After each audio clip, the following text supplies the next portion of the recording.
Uzofike wenze kanje bafethu sengithola ama-comment amaningi abantu bengibuza ukuthi imali ngiyenza kanjani. Uzofike wenze kanje, uzongithathela ihlamvu uzolikha esihlahleni bese ungitholelani, uzongitholela u-cinnamon bese uzongitholela usawoti. Emva kwaloko uzongitholela nje imali eyo-R2 imali emhlophe. Nayo into ozoyenza, uzofika angithi ihlamvu ngesikhathi usulikhile uzofika uhlephule kanje la ngemuva, yabo ulihlephula kanje.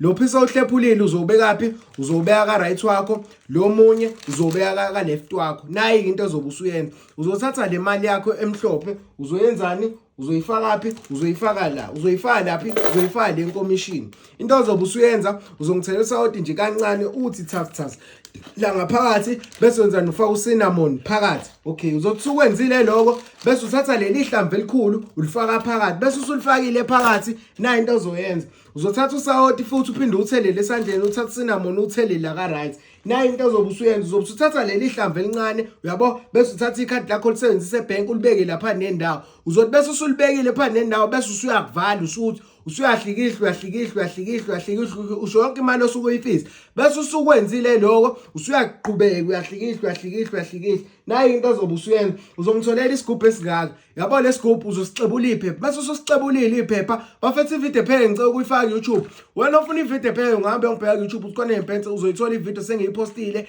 Kodwa uma ungenayo YouTube ngabe ngibheka Facebook usikwanele mpense amavidiyo asekhona kodwa ividiyo ephelele ikhona ku-YouTube. Ngiyabonga. Uzothi mase usukwenzile ke lokho uzothatha lesigubhu bese usuyasithatha sona uphinde wenzeni usifake kanje, uzosifaka kanje la.